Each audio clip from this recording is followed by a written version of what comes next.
Bonsoir tout le monde, bonsoir les amis, bonsoir.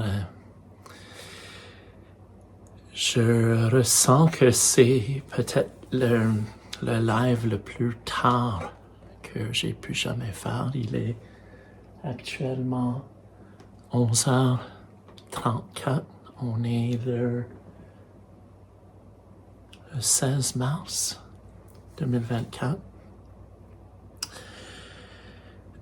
Je suis à une semaine du 6 jours du lancement de ce premier extrait, ce premier single de Renaissance qui s'appelle Tout va changer. Quelle est la raison d'être de mon partage ce soir? C'est que derrière dans les coulisses de tout ça, je vis beaucoup de choses et ce soir, il y a comme eu plusieurs choses qui se sont, je sais pas comment on dit, amalgamées ou qui se sont mis ensemble pour que je comprenne. Et ça se peut que je sois émotif parce que je vous dis qu'on recule 24 heures. Hier soir, je me suis endormi vers 4h15 le matin. Et je sais pas combien de fois que j'ai pu faire ça depuis maintenant un mois, mais j'ai reçu encore de ce réseau, de cette plateforme Spotify, un message qui disait qu'il n'y avait pas assez d'informations, qu'il fallait réessayer, etc. C'est que Spotify voulait pas reconnaître que je suis qui je suis. C'est-à-dire Brad Field, l'artiste, le chanteur, le créateur, le musicien. Et c'est rendu, on pourrait dire, la radio internationale maintenant, en 2024, veut ou veut pas. C'est comme ça, c'est une immense plateforme. C'est géré par des algorithmes qui dépassent même notre imagination. C'est complexe comme système, mais pour pouvoir faire une genre de promotion, de pouvoir appliquer pour être sur des playlists, de diffuser la musique, il faut avoir accès à quelque chose qui s'appelle Spotify pour les artistes. Et depuis un mois, j'essaie, j'ai dû envoyer 10, 15 applications, des suivis de courriels qui reviennent par me mettre dans un genre de boucle sans fond, sans fin. Et à 4h ce matin, j'ai encore reçu un message et j'ai dit, mais ça se peut pas, je suis à 6 jours de mon lancement. Oui, le lancement se ferait pareil, sauf que, avoir sa page, de pouvoir créer son profil, de commencer à mettre tout ça en place n'était pas possible. Et ce matin, je me suis réveillé et j'ai dit, OK, mais il va falloir que je mette en application tous les enseignements que je partage dans cet album, et surtout le lâcher-prise. Et le lâcher-prise, ça veut pas dire non plus d'arrêter d'être proactif. C'est complexe le lâcher-prise parce que c'est comme on pose une action et on laisse tomber. OK, mais qu'est-ce qui se passe dans un monde où ça prend plusieurs actions? Et plusieurs actions. Il y a quel moment de lâcher prise? Il y a quel moment de dire, OK, j'arrête.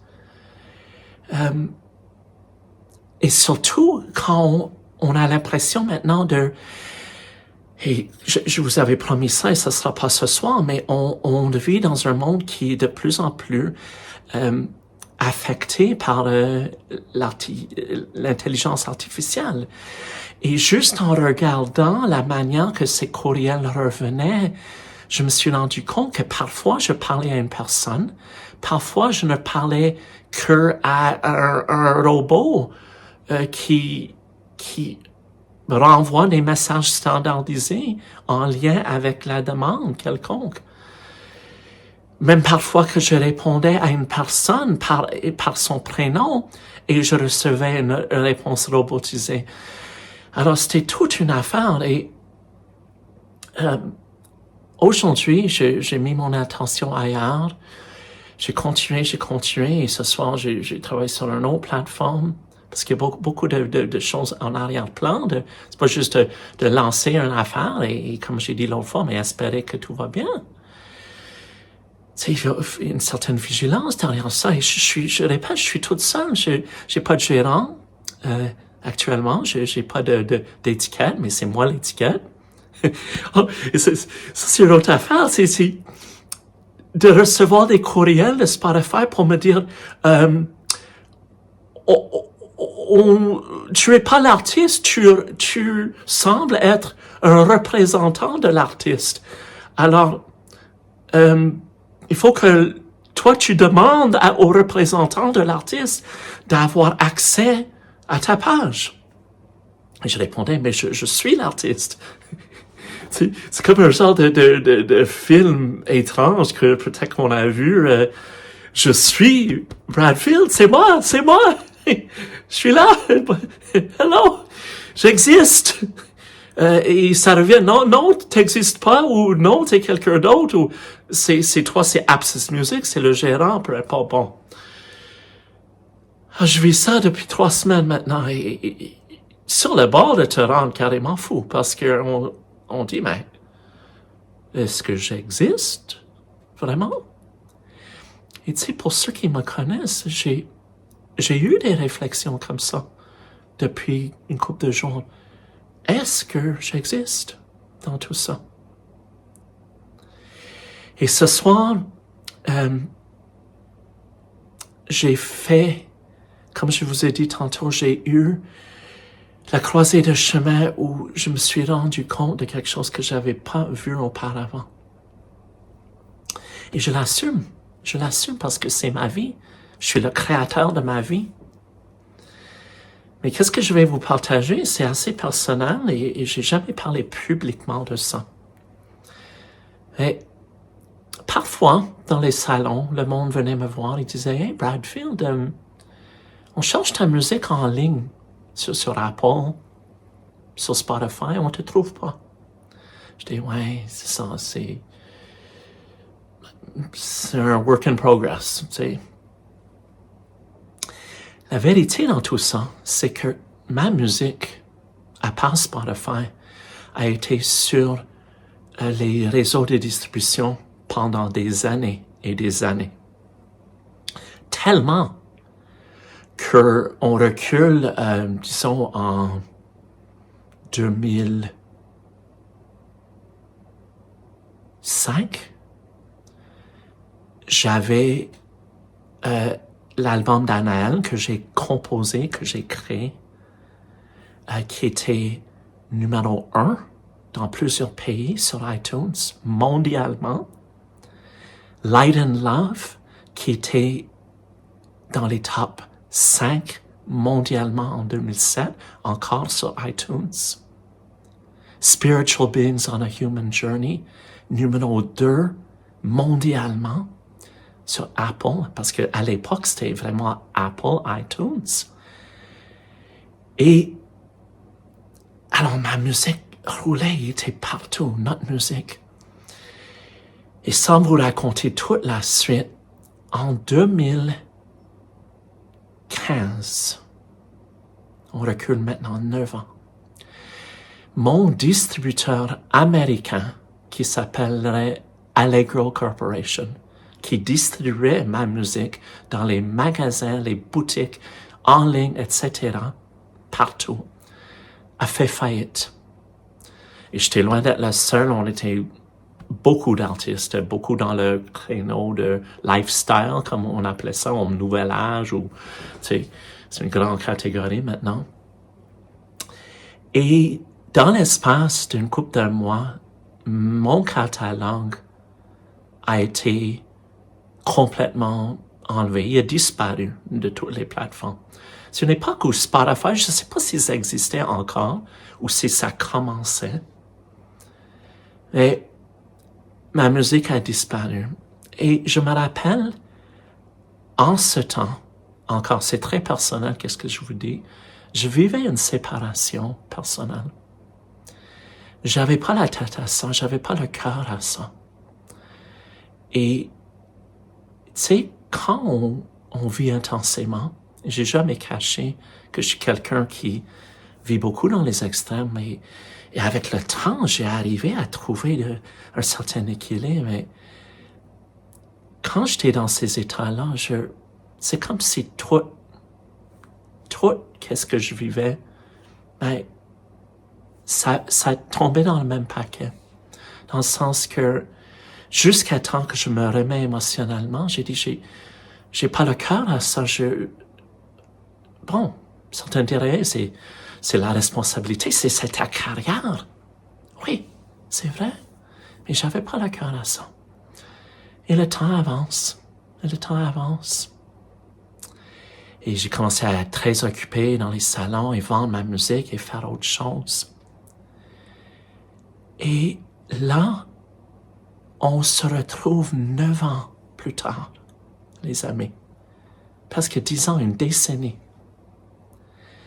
Et en 2015 et 2024, ma musique, mon immense catalogue de 36 albums qui ont été parmi les meilleurs vendeurs dans leur secteur, comme je vous ai dit tantôt, cessait d'exister sur les plateformes et les réseaux, à part quand je faisais des salons, quand je faisais des choses en personne, et j'en faisais plein d'événements. Alors, dans ce sens-là, mais ma musique continuait à être diffusée. Mais ce soir, je me suis rendu compte que tout, comme je vous dis tout le temps, on crée, et on attire, et on a le miroir de qu'est-ce qui circule. Pour Spotify, Brad Field, le créateur, le musicien, l'artiste, n'existait pas. Il n'existait pas. Et c'est comme depuis un mois, j'essaie de les faire comprendre que j'existe.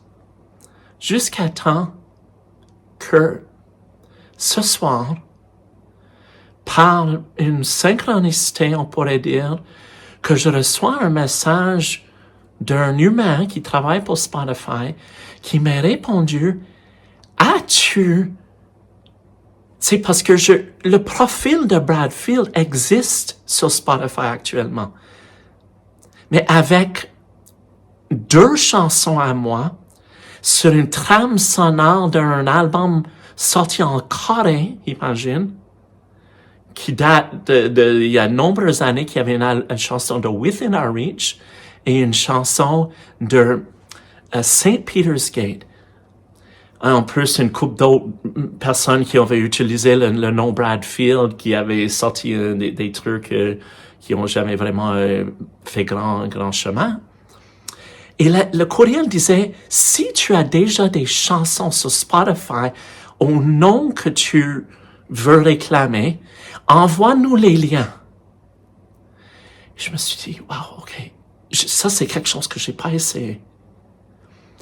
Alors j'ai allé et j'ai trouvé When the Sun Never Sleeps, où le soleil ne dort jamais. C'est une pièce sur Within Our Reach. Certains de vous peut-être le connaissez. Il est sorti en 2005. Quand même. Et une pièce de St. Peter's Gate de 2001. J'ai envoyé les liens de ces 2 pièces avec une pochette de la Corée du Sud.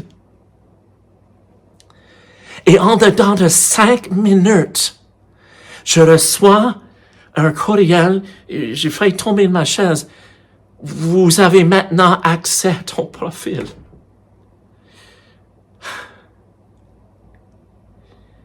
Et je me suis dit, mais...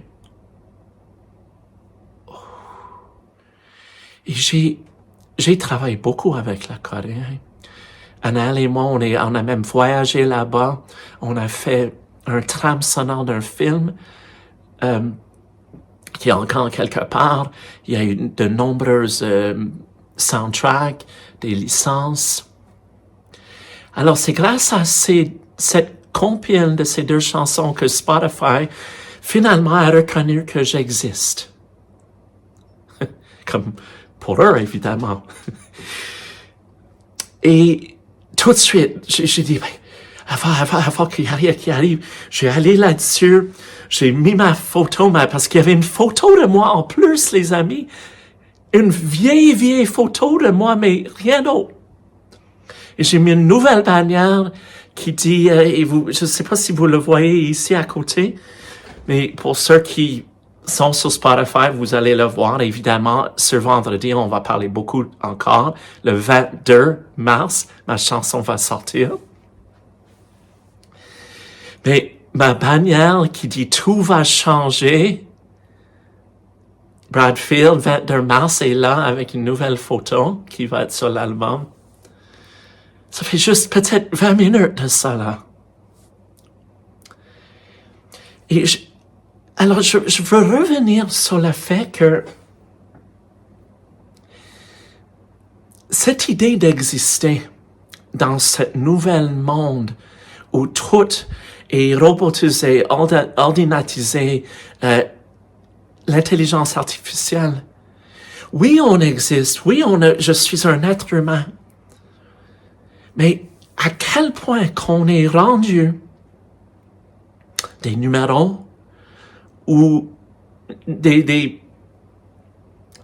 codes, des chiffres dans un immense système matriciel.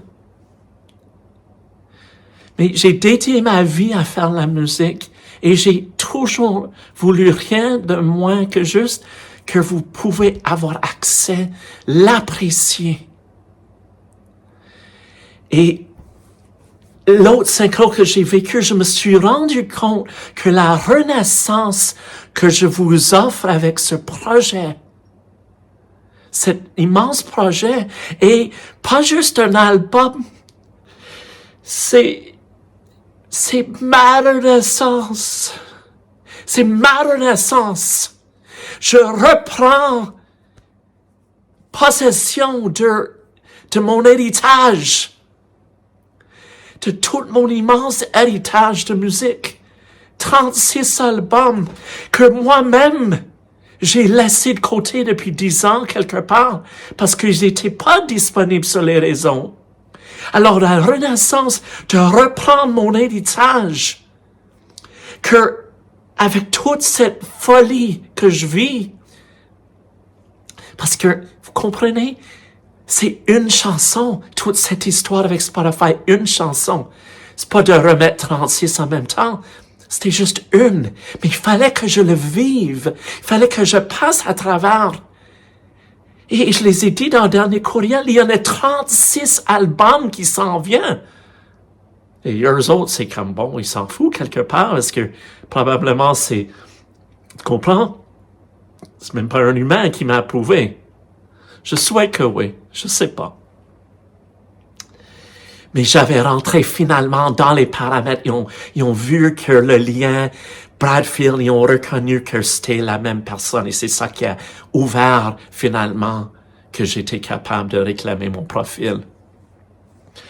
Alors, une chanson et regarde le titre, tout va changer.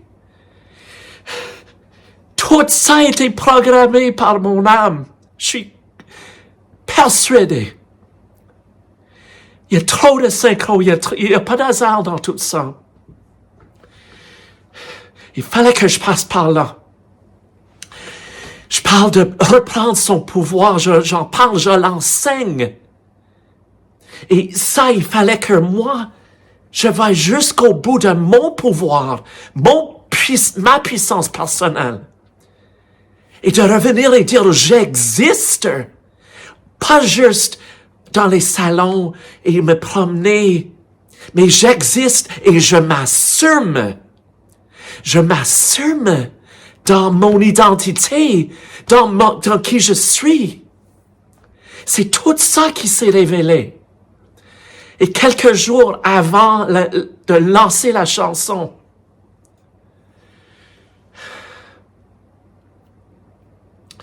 je m'ouvre cœur entier à vous ce soir. Je pensais jamais faire ce genre de live à ce point-là. Je suis complètement transparent.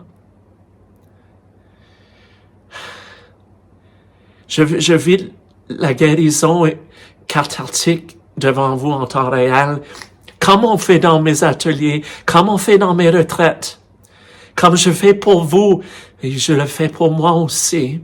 Et ce soir, je le fais devant vous. Avec fierté. Je suis fier de ça. Je suis fier de vivre ça. Est-ce que ça a été facile? Non. Est-ce que ça m'a confronté jusqu'à toutes les profondeurs de mes tripes? Oui. Est-ce que j'ai voulu à aucun moment lâcher? Non. Jamais. Lâcher prise, oui, pour revenir plus intelligent, pour être plus créatif. Regarde la différence entre lâcher prise et lâcher. Lâcher, c'est dire, je suis pas à la hauteur. Je suis pas capable.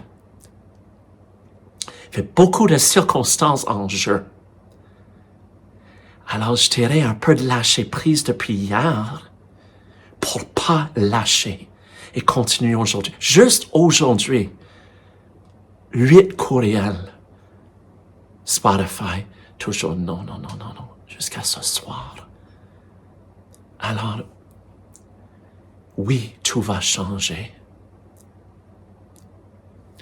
Et je vais finir ce soir en vous disant une affaire qui m'a été posée dernièrement.